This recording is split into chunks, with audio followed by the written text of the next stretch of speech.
بسم الله الرحمن الرحيم. الحمد لله رب العالمين، والصلاة والسلام على نبيه الكريم وعلى آله وأصحابه أجمعين ومن اهتدى بهديه وسن بسنته إلى يوم الدين. اما بعد، السلام عليكم ورحمة الله تعالى وبركاته. برادران و خواهران عزیز، در این حلقه ان شاء الله مسائلی که در حلقه پیش بود یا که مسائلی که به حلقه پیش تعلق دارد صحبت خواهیم کرد.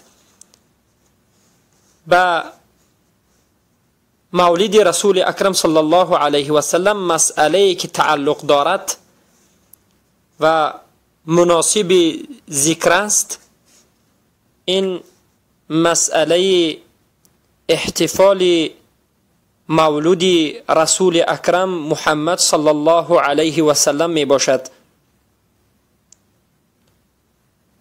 پس این حلقه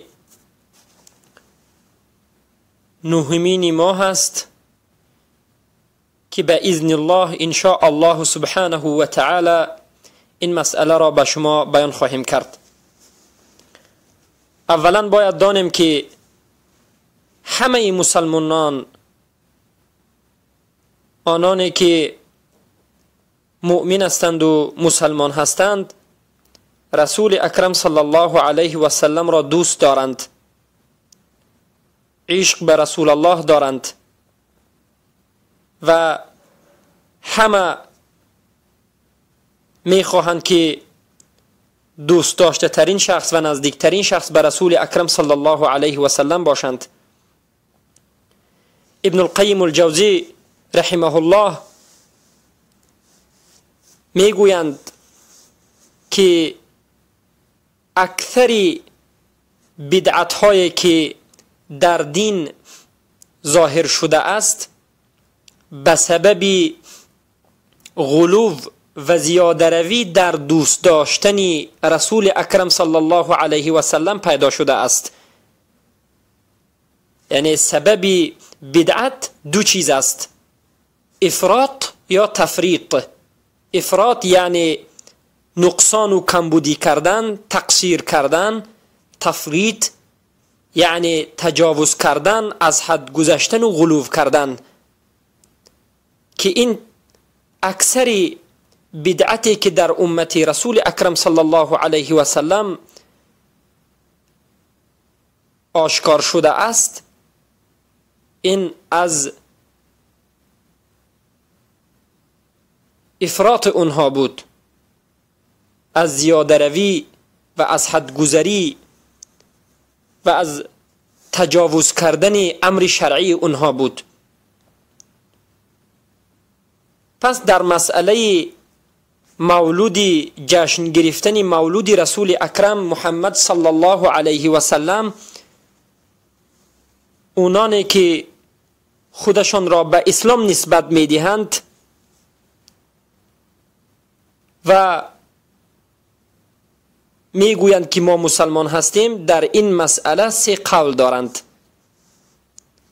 در مسئله احتفال جشن گرفتن مولود رسول اکرم صلی الله علیه و سلم سه قول وجود دارد.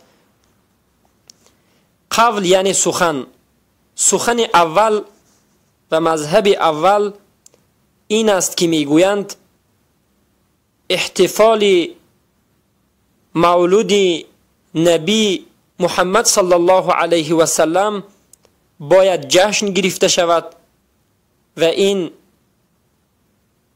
از نظر اونها درست است و اونها اجازت میدهند که اونها مذهب اهل تصوف هستند. اهل تصوف اکثرین کسان، زیادترین کسانی که مولود رسول اکرم صلی الله علیه و سلم را جشن میگیرند اینها صوفی ها هستند و کسانی که زیر تأسف تفکر صوفی ها رفتند اونها می باشند، از عوام و جهال از مردم. سخن دوم در این مسئله این است که بعضی از متکلمین و از فلسفیین که اونها اصلا صوفی نیستند، لیکن متکلمین و فلسفیین که یک اینها هم غلط رفته و خطا کرده می باشند میگویند که ما جشن مولود رسول اکرم صلی الله علیه و سلم را با تعلیم گرفتن سیره اش سپری می کنیم و در این احتفال مولود رسول اکرم صلی الله علیه و سلم نه رقص و نه بدعت و نه غزلخوانی و چیزی دیگری وجود ندارد. تنها سیره پیامبر صلی الله علیه و سلم را میخوانیم و به سبب مولود رسول اکرم صلی الله علیه و سلم مردم را به اسلام دعوت میکنیم، چرا که این یک وقتی مناسب برای دعوت است. که اکثرا این متکلمین و الفلسفیین این سخن را میگویند که امروز افسوس که در جامعه ما هم زیاد از مردم به این گفته پیرو هستند و از این گفته ها استفاده می کنند که این دو مذهبی که به شما بیان کردیم، مذهب اهل تصوف و متکلمین و فلسفیین، هر دوی این مذهب ناگفته نماند که مذهب غلط و خطا رفته و بدعت است. و مذهب سوم که مذهب حق است و صحیح است و درست است که ان شاء الله دلیل هایشان را یکایک به شما بیان خواهیم کرد، این مذهب اهل سنت و الجماعت باشد. اهل سنت و الجماعت در این مسئله میگویند احتفال و جشن گرفتن مولود رسول اکرم صلی الله علیه و سلم به هیچ وجه جایز نیست.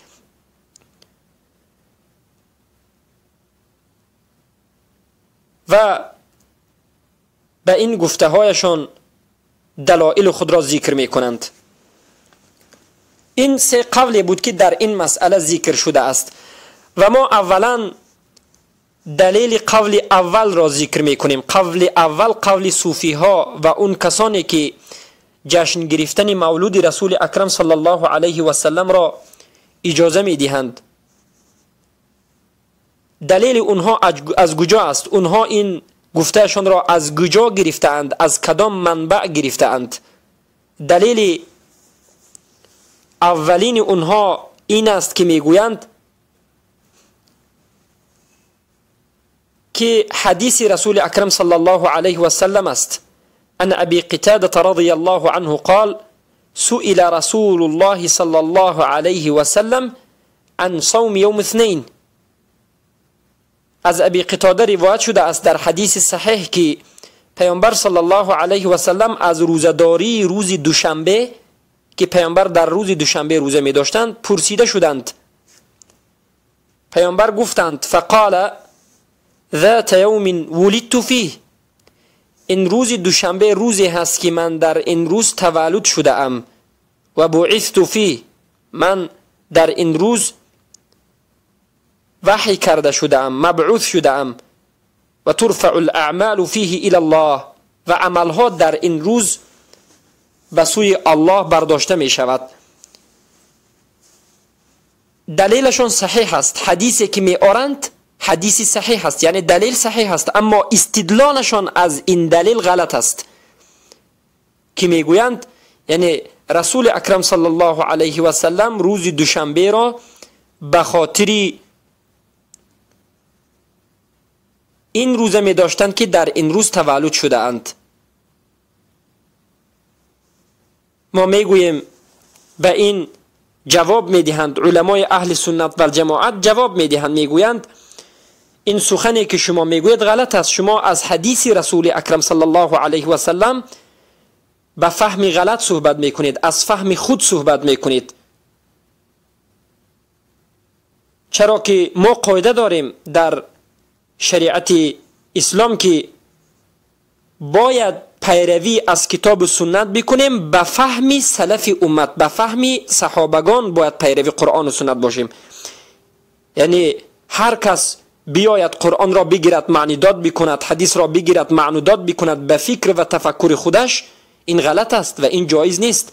باید قرآن و سنت را به فهم صحابگان و تابعین و قرون المفضله و علمای اهل سنت و الجماعت فهمیده شد. و در غیر این حال فهمش غلط است.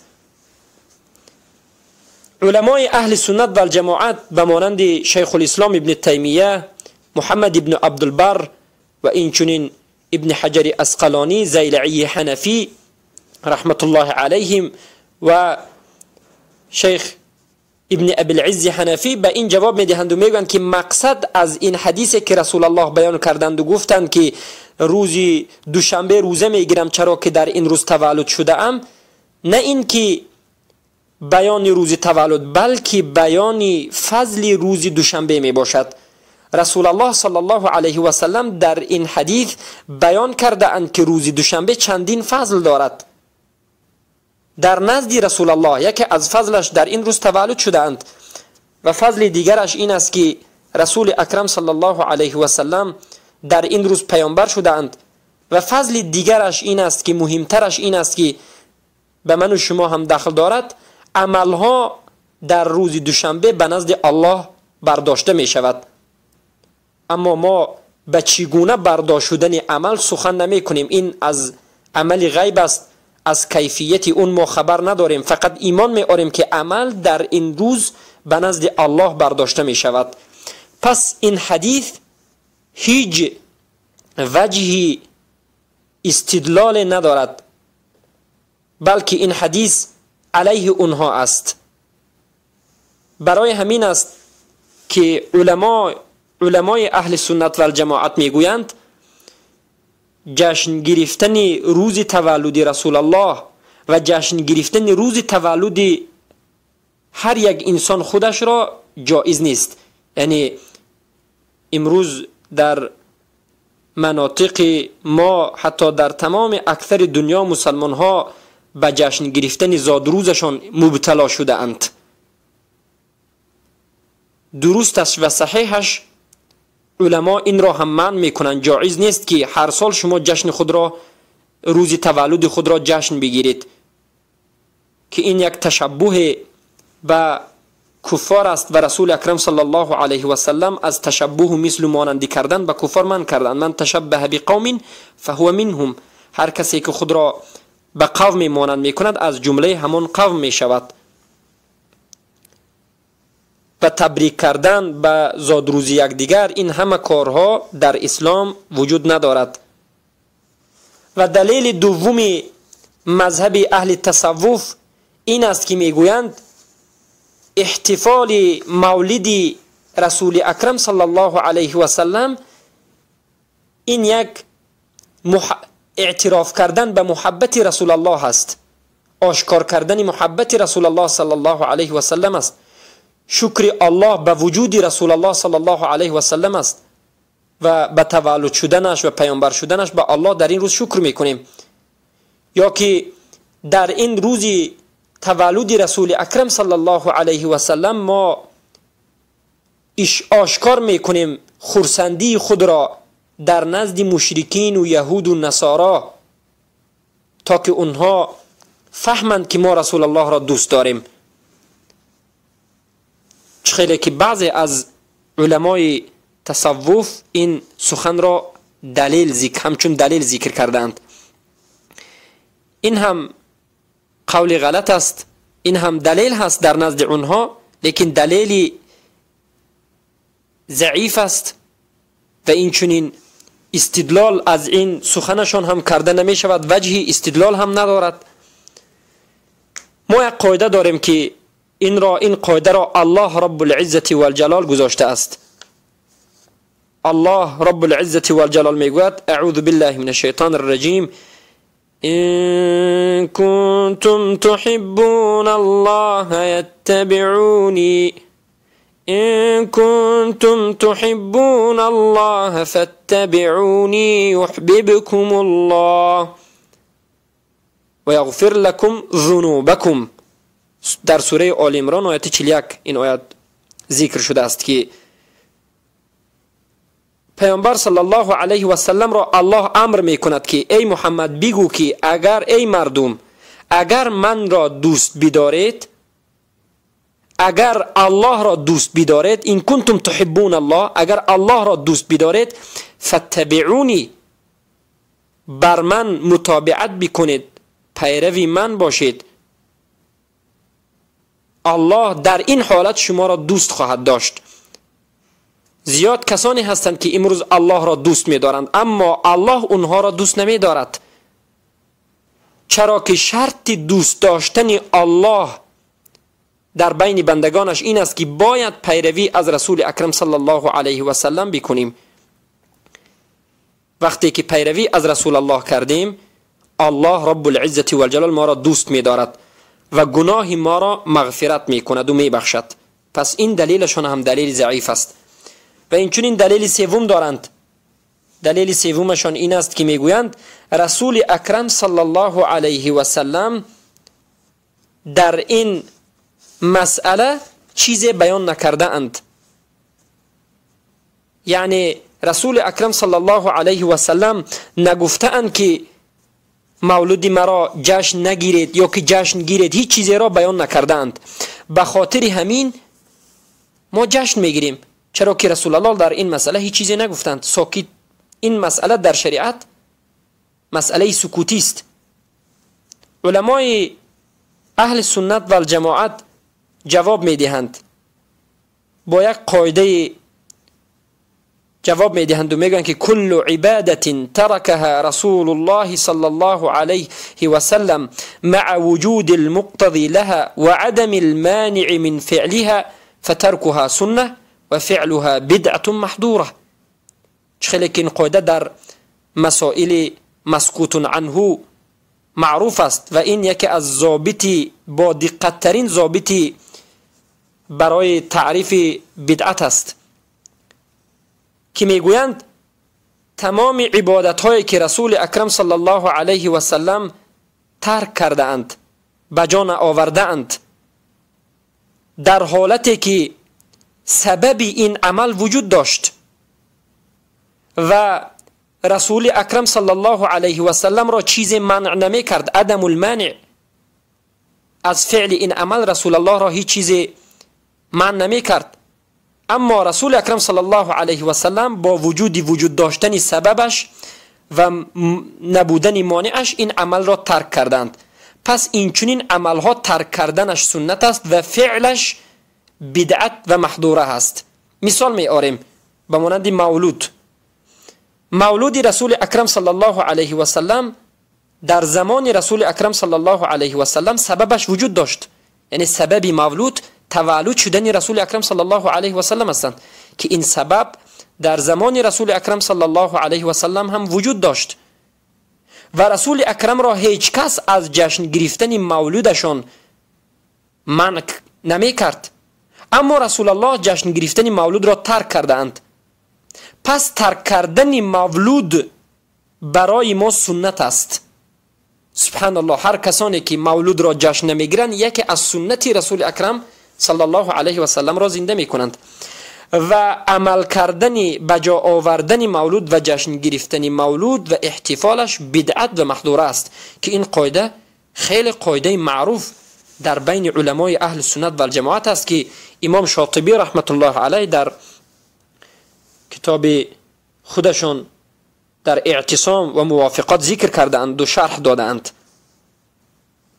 و اهل تصوف و متکلمین دلیل مشترک، این همه دلیل مشترک است بین این دو قول. اینچنین متکلمین دلیل خاص می آرند و میگن که ما در این روز نه رقص میکنیم نه غلو میکنیم، اما فقط جمع میشویم سیره رسول اکرم صلی الله علیه و سلم را زود قرائت میکنیم یا خبردار میشویم. علمای اهل سنت و الجماعت به مانند شیخ الاسلام ابن تیمیه و اینچنین شیخ عصر خودمان به مانند شیخ فوزان، شیخ ابن عثیمین و علامه ابن باز رحمت الله علیهم و حفظهم الله حفظه الله شیخ فوزان و رحمت الله علی الباقی میگویند که با این صورت جشن گرفتن مولود رسول اکرم صلی الله علیه و سلم جایز نیست. چرا که تعلیم گرفتن سیره رسول الله، قرائت کردن سیره و زندگی رسول الله فقط در یک روز یا که در یک هفته یا که در یک ماهی که رسول اکرم صلی الله علیه وسلم گویا در این ماه تولد شده اند، در احتفال و در مجلس مولد رسول الله، این یک چیز غیر مشروع است، عمل غیر مشروع است. ما سیره رسول الله را نه بلکه در یک روز و یک هفته و یک ماه، بلکه در هر روزمان قرائت بکنیم، بفهمیم، عمل بکنیم و پیروی از رسول الله باشیم. مسلمانی که در یک سال یک بار رسول الله را جشن میگیرد، دیگه سالش همه به گناه و معصیت و مخالف سنت رسول اکرم صلی الله علیه و سلم زندگی میکند، این خودش یک نوع ضلالت و گمراهی است. پس با این طریقت درس گرفتن سیره پیامبر، در یک سال یک بار نشستن و قرائت کردن مختصر و زود و سیره پیامبر جایز نیست، بلکه همه روز باید مسلمان در همه جا باید تعلیم بگیرد، در خانه، در مسجد، در مدارس، در سفر، در شهر و در کوچه و در همه جا باید از رسول اکرم صلی الله علیه و سلم پیروی بکند و سیره رسول اکرم صلی الله علیه و سلم را تعلیم بگیرد. و قول علمای اهل سنت و الجماعت را ما به شما بیان کردیم که علمای اهل سنت و الجماعت این مسئله را منع می کنند و ان شاء الله اکنون دلیل اهل سنت و الجماعت را ذکر خواهیم کرد.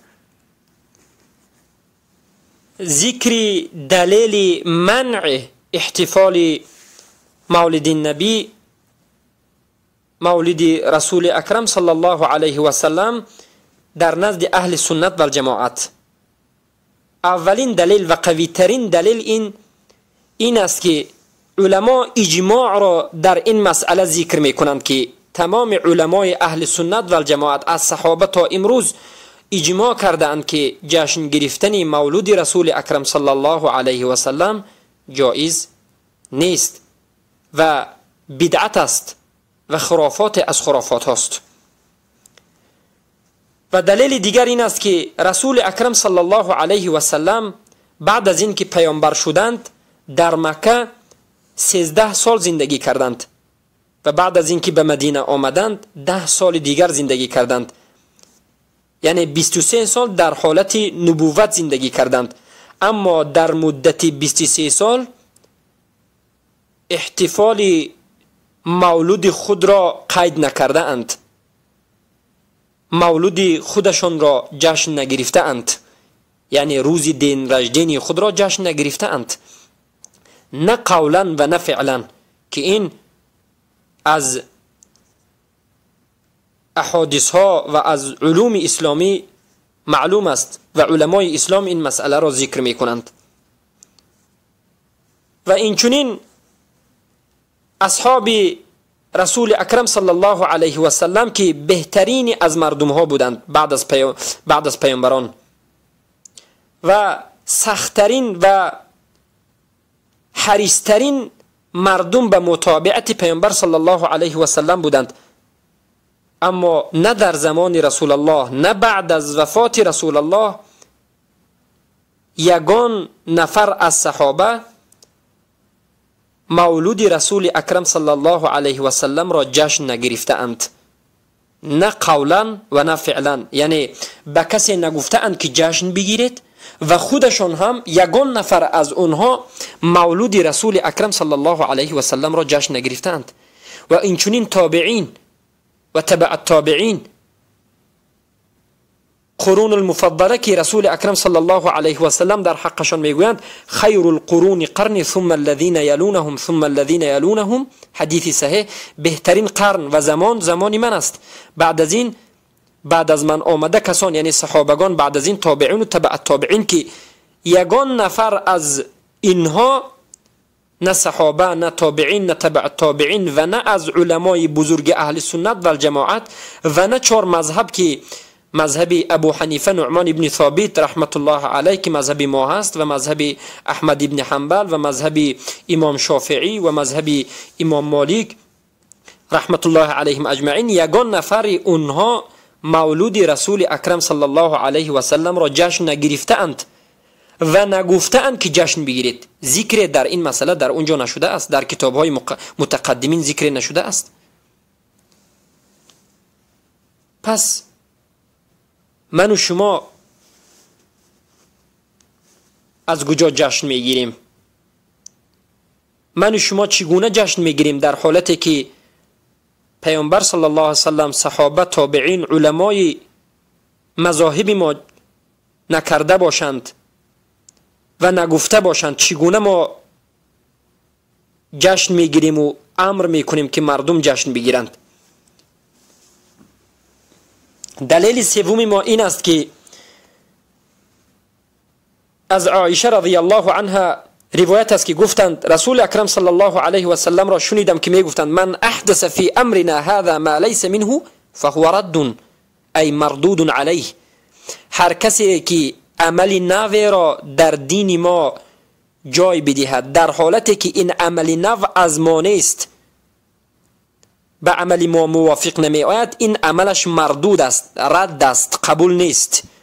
که این حدیث متفق علیه است. این حدیث دلالت می کند که عملی را که پیامبر صلی الله علیه و سلم انجام نداده اند، همچون عبادت انجام نداده اند، این عمل را همچون عبادت و همچون کسب ثواب انجام دادن ما، این بدعت است، مردود است.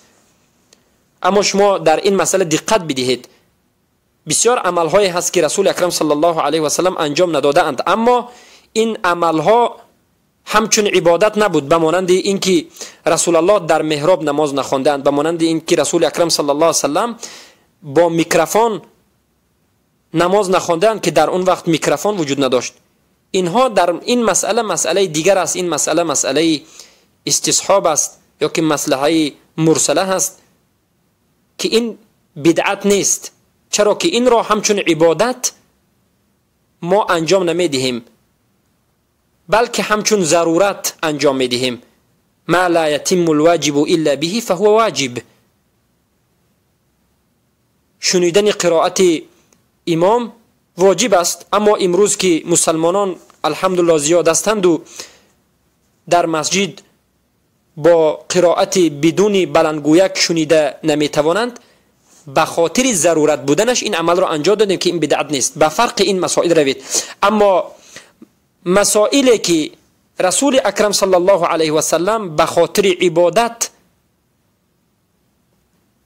بودنش نکرده اند و انجام نداده اند و این چنین بعضی از امت پیامبر این عمل را همچون عبادت انجام میدهند که رسول الله نکرده اند، به مانند جشن مولود نبوی، این مردود است. این چنین حدیث دیگری از عایشه رضی الله عنها روایت است که رسول اکرم صلی الله علیه و سلم میگویند من عمل عملا لیس علیه امرنا فهو رد. هر کسی که امری را بجا بیاورد در حالتی که این عمل و این کارش موافق عمل ما مسلمانان، یعنی موافق عملی من یعنی پیامبر صلی الله علیه و سلم و صحابگان نبود، پس این عملش رد است. که ابن رجب حنبلی صاحب کتاب جامع العلوم والحکم فی شرح 50 حدیثا من جوامع الکلم میگویند که این حدیث ثلث الاسلام می باشد، یعنی 3/1 این اسلام ما این حدیث است. ببینید حدیث خیلی کوچک است لیکن 3/1 اسلام را در بر میگیرد. تمام چیزهایی که مخالف سنت رسول الله بود اون را رد میکند و این حدیث اصلی رد بدعت و قاعده بزرگ است. پس سؤال به وجود می آید آیا رسول الله مولود را جشن گرفتند؟ معلوم است که جشن نگرفتند. پس جشن گرفتن این عمل همچون یک عبادت، همچون یک کار خوب و ثواب و یک برنامه هر ساله بدعت است و خرافات است و مخالف سنت رسول اکرم صلی الله علیه و سلم است. و این چنین از عبدالله ابن عمرو ابن العاص رضی الله عنه روایت شده است که گفتند قال النبي صلى الله عليه وسلم ما بعث الله من نبي إلا كان حقا عليه أن يدل أمته على خير ما يعلمه لهم میگویند که رسول اکرم صلی الله علیه و سلم گفتند الله رب العزت و الجلال نفرستاد نبی و رسول را مگرم در حالتی که مگرم این که بر اونها لازم است که امتشان را دلالت به نیکی ها بکنند و از خوبی ها خبرشان بدهند، از اون خوبی و نیکی و فضلی که خودشان میدانند به امتشان خبر بدهند و از وینذرهم شر ما یعلمه لهم و از اون بدیهایی که نسبت این امت وجود دارد خبرشان بدهند که این عمل بد است. که این حدیث را، این روایت را مسلم در صحیحشان ذکر میکنند. برای همین علمای قاعده را ذکر میکنند، میگویند که کل خیر الا دل امته علیه. رسول اکرم صلی الله علیه و سلم تمام نیکی هایی که در روی این دنیا بود و تمام عملی ثواب خوبی که بود به امتش خبر داد، رسانید که این وظیفه رسول الله بود. و من کل شر الا حذر امته منه، و از تمام بدی هایی که در روی عالم بود امتش را باز داشت، خبرشان داد، تحذیرشان کرد که اولین خوبی و بزرگترین امر این توحید است و اولین بدی و بلندترین درجه بدی این شرک است و سختترین چیزی که الله از اون باز داشته است این شرک است. و معلوم است که پیامبر ما بهترین پیامبر هستند و خاتم پیامبر هستند و کاملترین مبلغ هستند و کاملترین نصیحت کننده هستند. اگر جشن مولودشان ضرورتی داشت، ثواب بزرگی که چخیلی که امروز جشن گیرندگان میگن مثل این ثواب داشت، رسول الله حتما ذکر میکردند، اما رسول الله ذکر نکردند. و این چنین دلیل دیگر است که امام مسلم در صحیحشان ذکر میکنند که رسول اکرم صلی الله علیه و سلم همیشه در خطبه روز جمعه میگفتند اما بعد فإن خير الحديث كتاب الله وخير الهدي هدي محمد صلى الله عليه وسلم وشر الأمور محدثاتها وكل بدعة ضلالة. اما بعد، البته بهترین سخن این کتاب الله هست، سخن الله هست و بهترین هدی و پیروی این پیروی شدن از رسول الله و متابعت رسول الله هست و بدترین کار این چیزهای نو پیدا شده در اسلام است و تمام بدعت ضلالت است. پس ببینید، خوبی و نیکی و پیشروی من و شما و نصرت دادن الله من و شما را متعلق به پیروی رسول اکرم صلی الله علیه و سلم است. خواهید که مردم را دعوت بکنید، خواهید که خودتان مسلمان واقعی باشید، پس باید پیرو از رسول اکرم صلی الله علیه و سلم بشوید. این همه خواسته هایتان تحقق پیدا خواهد کرد. دلیل دیگر این است که رسول اکرم صلی الله علیه و سلم گفتند ایاکم والغلو فی الدین فانما اهلك من كان قبلكم الغلو فی الدین. ایاکم یعنی منع، یعنی من شما را ای امت منع از غلو کردن در دین میکنم، در دین غلو نکنید، چرا که البته اون کسانی که پیش از شما آمدند، امتان پیش از شما گذشته که هلاک شدند، به سبب غلو در دینشان هلاک شدند. سبب هلاکت اونها و بدبختی شقاوت اونها غلو کردن در دین بود. جشن گرفتن مولد رسول اکرم صلی الله علیه و سلم این یک نوع غلو است، خیلی که ابن القیم جوزی این را بیان می کنند و بیان کردند. پس ما باید از غلو از دین و افراط و تفرید باز بیستیم.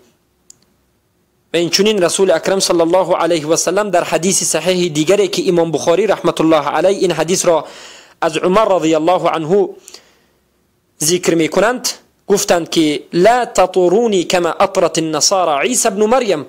انما انا عبد فقولوا عبد الله ورسوله. مرا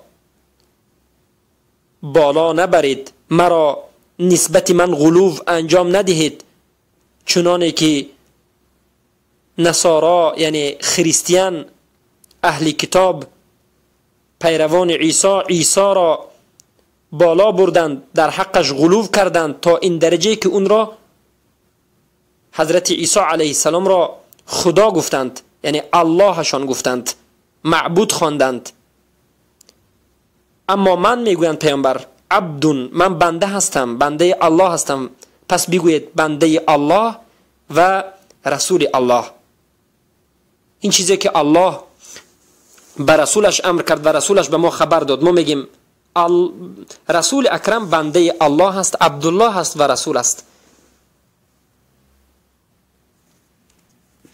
و دلیل دیگری ما این است که رسول اکرم صلی الله علیه و سلم میگویند که در حدیث صحیح روایت شده است: علیکم بسنتی و سنت الخلفاء الراشدین المهدیین من بعدی تمسكوا بها وعضوا عليها بالنواجز وإياكم والمحدثات الأمور فإن كل محدثة بدعة وكل بدعة ضلالة.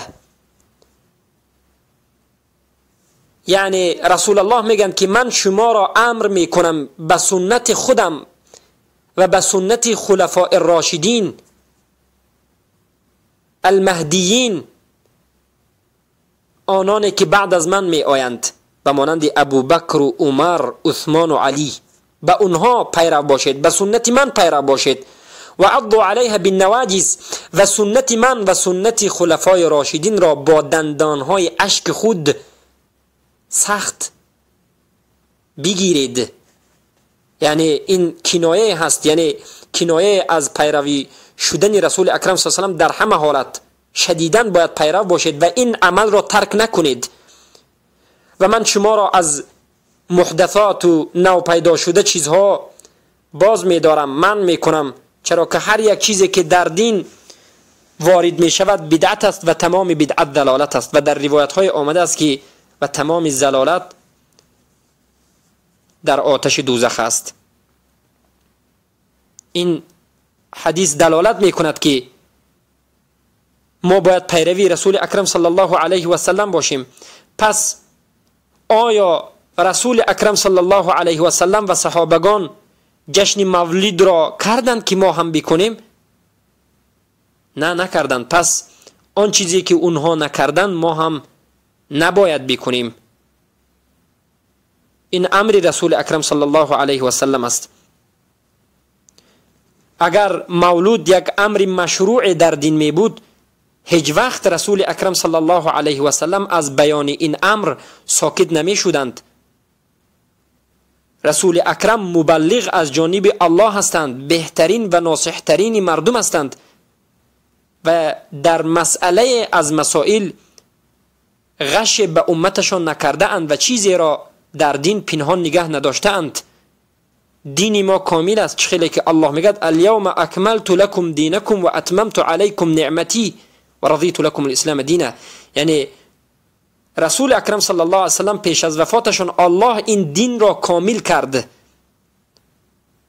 پس اگر شما بگویید که جشن مولود گرفتن ضرور است، اگر جشن مولود را نگیریم یک کمبودی کرده ایستادیم، سبحان الله و اعوذ بالله، که این سخن طعنه کردن به رسول الله است، طعنه زدن رسول الله و صحابگان است، چرا که اونها این عمل را انجام ندادند.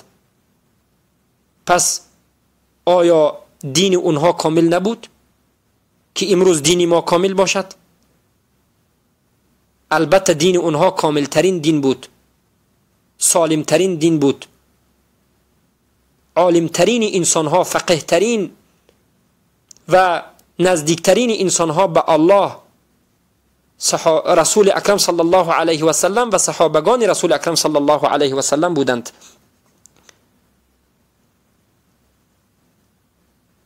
اینچنین دلیل از قاعده های داریم که قاعده وجود دارد در قواعد الفقهی یا که قواعد العقدی، این است که الاصل فی العبادات توقیفیه. او منع الا يدل الدليل على مشروعيته. خیلی که بیان کردیم در درس‌های گذشته، این قاعده دلالت میکرد که اصل در عبادات، اصل در مسائل عبادت توقیفی هست.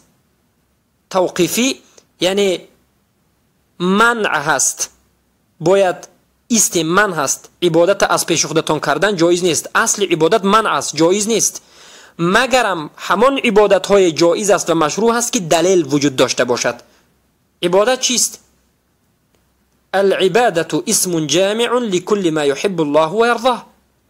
شیخ الاسلام تعریف میکنند، میگن که عبادت یک اسم جنس است، اسم جمع است که دلالت به همه تمام چیزهایی که الله و رسولش دوست می‌دارد این را عبادت گفته میشد. من اقوال و افعال، از فعلها و از عملها، از سخنها، از چیزی نباشد. تمام چیزی که الله دوست می‌دارد و از اون راضی هست این عبادت است. پس اگر شما مولود را همچون یک کار خوب، یک کار ثواب، یک کاری که گویا الله این عمل را دوست می‌دارد انجام بدهید، این مولد تبدیل به عبادت می شود، گویا شما عبادت کرده ایستادید.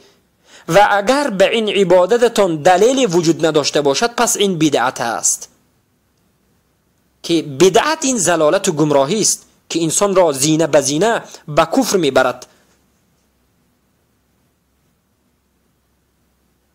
پس قاعده دیگر که ما در مسئله سکوت به شما پیشتر بیان کردیم، ان کل عبادت ترک رسول الله صلی الله علیه و سلم، که احتیاج به ذکرش نیست.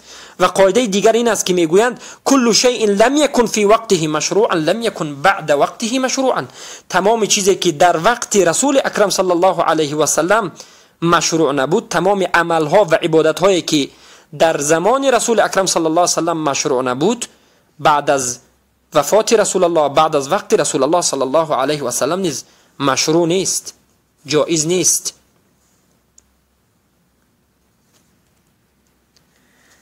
بعض اینچنین دلیل دیگری ما این است که دلیل نهم یا دهم ما این است که در احتفالات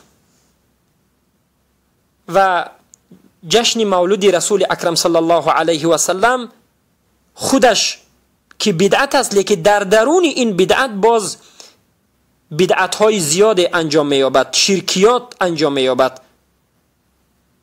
به خدا قسم حتی شرکیات وجود دارد که امروز همه می‌بینید در یوتیوب ها، در دیگر جایها زاپیس هاشم یعنی ثبت هاشم وجود دارد.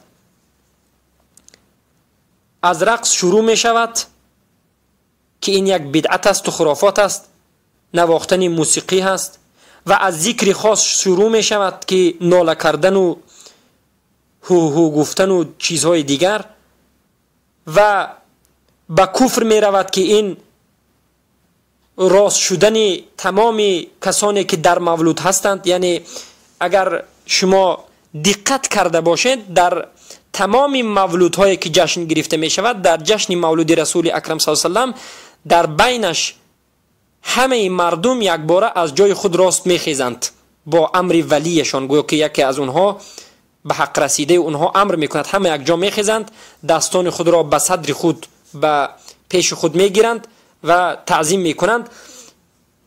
به خاطر چی این عمل را انجام میدن؟ به خاطر این که اونا اعتقاد دارند که گویا رسول اکرم صلی الله علیه و سلم در این وقت به این مجلس اونها حاضر شد و گناه اونها را میبخشد و اونها را اولیاء میکند. نعوذ بالله من ذلك، که این کفر است. رسول اکرم صلی الله علیه و سلم انک میتون و انهم میتون، الله میگوید که ای محمد تو وفات کرده ای و تمام انسان ها وفات میکنند. و رسول اکرم صلی الله علیه و سلم میگند انا اول شخص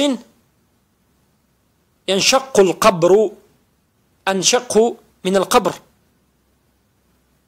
من اولین کسی هستم که از قبر بیرون میشوم. انا اول من ينشق عنه القبر يوم القيامه و انا اول شافع و اول مشفع. حدیث هست که میگویند من اولین کسی هستم که از قبرم بیرون میشوم. این دلالت به وفات رسول الله میکند. و اولین کسی هستم که شفاعت دیگران را میکنم و شفاعت میشوم. الله اولین کسی که شفاعت میکند رسول الله هست و اولین کسی که بر اون اجازه میدهد که دیگران را شفاعت بکند به خواست الله که در مسائل شفاعت ان شاء الله کاملا به شما بیان خواهیم کرد این محمد صلی الله علیه و سلم است علیه من ربه افضل الصلاة و التسلیم. پس چگونه می شود که به مجلس اونها رسول الله حاضر شود و اونها را ببخشد، بعضی از اونها را عنوان اولیاگی بگیرد بدهد؟ نعوذ بالله، این یک خرافات و بدعت است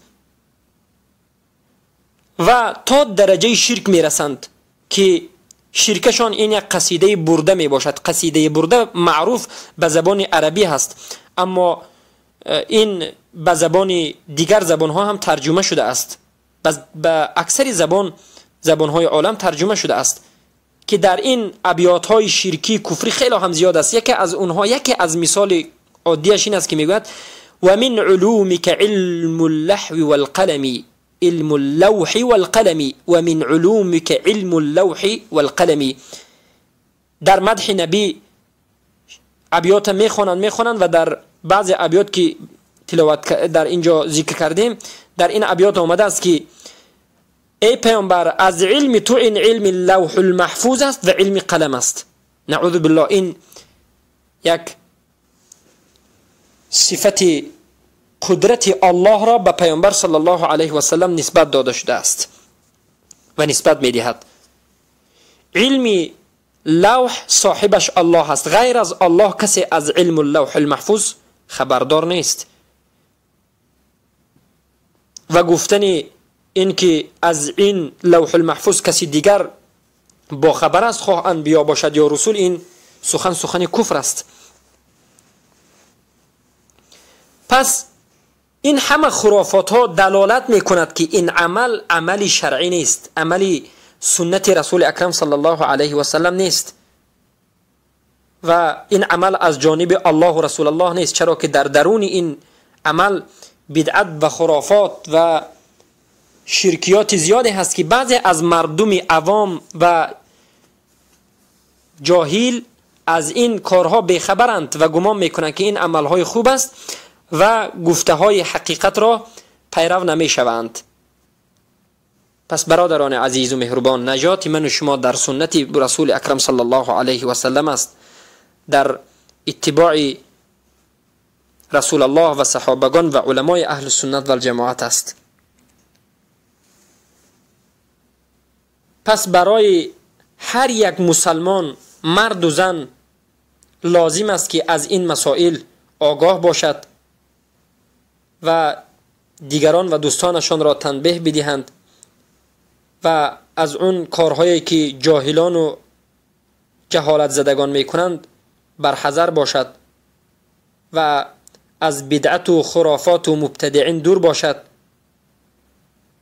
و متابعت رسول اکرم صلی الله علیه و سلم را پیش بگیرد. والله المستعان و علیه التکلان ولا حول ولا قوة الا بالله. پس این عمل را اگر رسول الله صلی الله علیه و سلم نکرده باشند، صحابگان نکرده باشند، تابعین و تبع التابعین و مذاهب اربعه نکرده باشند، مذاهب چهارگانه نکرده باشند، این جشن احتفال مولود رسول اکرم صلی الله علیه و سلم از کجا پیدا شده است؟ اولین شخصی که این عمل را انجام داد، پیدا کرد و به این بدعت و خرافات دست زد، این از فرقه رافضی و شیعی ابو عبیده القداح می باشد. نام این مرد ابو عبید القداح هست که از شیعی فاطمیین است، از رافضه فاطمیین است. خیلی که به من و شما معلوم است رافضه و شیعیین چندین فرقه هستند، اسماعیلیه، امامیه یا که جعفریه که این همه یک است، زیدیه، فاطمیه، قرامطه. اینها همه اصلشان یک چیز است، همه اصلشان کفر است و خرافات است و ضلالت و گمراهی است، اما بعضشان از بعض دیگرشان با سختتر است و بدتر است، کفرشان سختتر است و بدتر است. لیکن حکم همه اونها کفر است. شیخ الاسلام ابن تیمیه در حق مذهب ظاهری، در حق مذهب فاطمیین میگویند که ان ظاهرهم الرفض و باطنهم الكفر المحض. ظاهری فرقه فاطمیین رفض است. رفض یعنی رد کردن حق است، رد کردن ابوبکر و عمر و عثمان است، قبول نکردن اونها هست. و باطنشان و درونشان کفر محض است، کفر خالص و آشکار است. فاطمیین در عصر 3 هجری 4 و 5 تا اولهای 6 تقریبا 300 سال مصر و مغرب و شام را در زیر تصرف خود داشتند و در اینجا حکومت میکردند. و در این زمان حکومتشان که تقریبا 300 سال بود، اونها خیلی هم بدعت و خرافات زیاده را به درون مسلمانان گذاشتند و یکی از اون خرافات و بدعت این مولود جشن گرفتن مولود رسول اکرم صلی الله علیه و سلم می باشد که در عصر 4 این مولود را ابو عبید القداح پیدا کرد و مسلمانان جهالت زده و بیخبر از دین و عامه مردم از این پیرو شدند و تا امروز این چیز در بین ما و شما وجود دارد. پس مقصد این است که آنانی که این احتفال جشن مولد نبی صلی الله علیه و سلم را پیدا کرده اند، تأسیس داده اند، اینها فاطمیین بودند، خیلی که جماعت از مؤرخین، جمهور مؤرخین این را ذکر می کنند. پس ما چگونه باید به این بدعت و خرافات پیرو بشویم؟ چگونه این بدعت را انجام بدهیم در حالتی که این عمل را دشمنان اسلام، رافضیان فاطمی در اصل 4 برای شکست اسلام و مسلمین تأسیس داده اند؟ این جشن مولد رسول اکرم صلی الله علیه و سلم نه به خاطر عبادت، نه به خاطر دعوت، نه به خاطر تدریس سیره رسول اکرم صلی الله علیه و سلم جایز نیست. در یگان حالت هم جایز نیست، خیلی که علمای اهل سنت و الجماعت ذکر کرده اند. بعد از این که جشن مولد رسول اکرم صلی الله علیه و سلم را اونها تأسیس دادند، اینچنین فاطمیین جشن مولد حسن، جشن مولد حسین، جشن مولد فاطمه رضی الله عنهم اجمعین را تأسیس دادند که تا امروز نیز این غلو و بدعت و خرافات در بین مسلمان ها وجود دارد. پس بیایید از این بدعت و خرافات دور بشویم، از مخالفت امر رسول الله، امر الله دور بشویم تا که از عذاب دردناک الله نجات یابیم. الله رب العزة والجلال در قرآن عظیم و شأن میگوید: اعوذ بالله من الشیطان الرجیم فليحذر الذين يخالفون عن امره ان تصيبهم فتنة او يصيبهم عذاب الیم. در حذر باشید، در مخالفت رسول اکرم صلی الله علیه و سلم در حذر باشید، چرا که کسانی که مخالفت امر رسول الله را میکنند به اونها فتنه و عذاب بزرگ و علیم دردناک میرسد به سبب اینکه مخالف امر رسول الله بعضی از عملها و بعضی از کردگار را انجام داده اند، به اونها فتنه و عذاب بزرگی هست. فتنه چیست؟ در این آیت علما میگن فتنه به معنای گمراهی است، یعنی در این دنیا گمراه میشوند به سبب این که مخالف رسول الله بودند. اونها در این دنیا گمراه میشوند و در روز قیامت به عذاب علیم گرفتار خواهند شد. و در دیگر آیت الله میگه: و ما آتاکم الرسول فخذوه و ما نهاکم عنه فانتهوا. هر آن چیزی که رسول الله بر شما داده است بگیرید و از آن چیزی که الله از آن رسول الله از آن شما را منع کرده است باز استید، بس بکنید، انتها بکنید. و در دیگر آیت میگوید اعوذ بالله من الشیطان الرجیم لقد کان لکم فی رسول الله اسوة حسنه. البته برای شما رسول اکرم صلی الله علیه و سلم به تحقیق اسوة الحسنه بود، یک نمونه بهترین بود برای اون شخصانی که یرجو الله را میخواهند، روز قیامت را میخواهند. رسول الله اسوه اونهاست، نمونه اونهاست. و در دیگر آیات الله میگوید و من یشاقق الرسول من بعد ما تبین له الهدى و یتبع غیر سبیل المؤمنین نوله ما تولى و نصلیه جهنم و ساءت مصیرا. هر کسی که یشاقق الرسول کرد، یعنی مخالف رسول کرد، بعد از آن که سخن حق و هدایت بیان شد اما با وجود این مخالفی رسول الله شد و متابعت غیر راه مسلمانان مؤمنان را کرد، اون جایش نصلیه جهنم و ساءت مصیرا، جایش جهنم است و خیلی هم جای بد است و راه بد است. حتی علما این آیت را دلیل به بد بودن رد کردن اجماع میگیرند. و یتبع غیر سبیل المؤمنین دلیل به اجماع هست که هر کسی که اجماع علمای اهل سنت را قبول نمی کند برای اون عذاب بزرگ است، چرا که اصل اجماع این نص است و از آیت و از احادیث است. و در دیگر آیات های ایها الذین آمنوا اطیعوا الله و اطیعوا الرسول و اولی الامر منکم، و اینچنین اطیعوا الله و اطیعوا الرسول خیلی زیاد آمده است.